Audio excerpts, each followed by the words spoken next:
Hello viewers, నేను doctor Suma, consultant 49 fertility centre Vijayawada.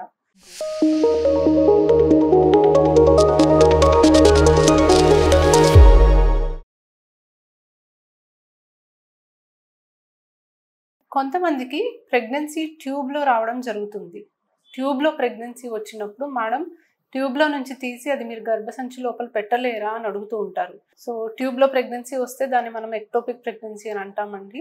And దీన్ని మనం ఎంత త్వరగా గుర్తించి మనం దాన్ని ట్రీట్ చేస్తే ప్రాణాపాయ స్థితి నుంచి మనం ఆ పేషెంట్ని కాపాడగలం. సో ఈ ఎక్టోపిక్ ప్రెగ్నెన్సీ ఎందుకు వస్తుంది, ఇది వచ్చినప్పుడు మనం ఏం చేయాలి అనే దాని గురించి డిస్కస్ చేద్దాం.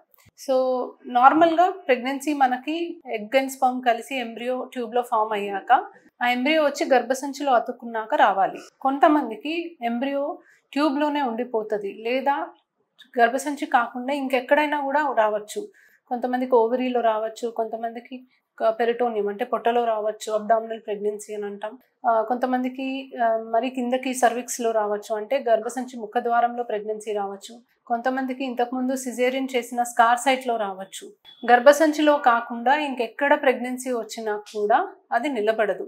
ఎందుకంటే మనకి గర్భసంచి ఒక బెలూన్ లాగా ఎలాస్టిక్గా ఉంటుందండి. సో బేబీ పెరిగే కొద్దీ బేబీతో పాటు గర్భసంచి సైజ్ కూడా పెరుగుతూ వస్తుంది.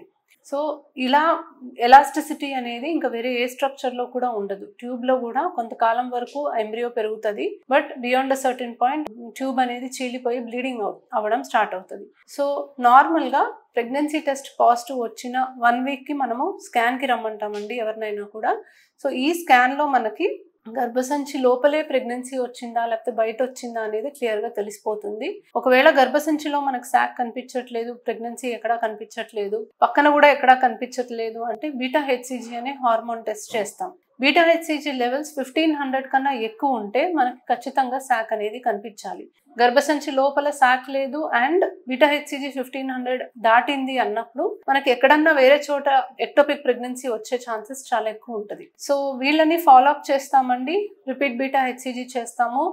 పెరిగే వాల్యూస్ అనేవి పెరుగుతున్నాయంటే ఖచ్చితంగా ప్రెగ్నెన్సీ ఎక్కడో ట్యూబ్లో కానీ ఇంకెక్కడన్నా ఉంది అండ్ అది అలా వదిలేస్తే మనకి డేంజరస్గా ఉంటుంది. కాబట్టి మనము ఆ ప్రెగ్నెన్సీ కరిగిపోవడానికి మెడిసిన్స్ అనేది ఇవ్వగలం. అర్లీ డయాగ్నోసిస్ చేస్తే మనము ఇంజెక్షన్స్ ద్వారానే ప్రెగ్నెన్సీ కరిగించుకోగలమండి. బట్ లేట్ డయాగ్నోసిస్ అయ్యి మనకి ట్యూబ్ చీలిపోయి బ్లీడింగ్ అయిన స్టేజ్కి మన దగ్గరికి పేషెంట్ వస్తే కంపల్సరీగా లాప్రోస్కోపీ లాంటివి ఏమైనా చేసి ఆ ట్యూబ్ని తీసేయడము, బ్లీడింగ్ ఆపడానికి మనం ఏదో ఒకటి చేయాల్సి వస్తుంది. సో అలాంటి సిచ్యువేషన్కి రాకుండా అర్లీ డయాగ్నోసిస్ చేసుకుంటే మెడిసిన్స్తోనే ఇది కరిగిపోతుంది. బట్ లేట్ చేసే కొద్దీ ప్రాణాపాయ స్థితి రావడానికి కూడా అవకాశం ఉంది. Thank you.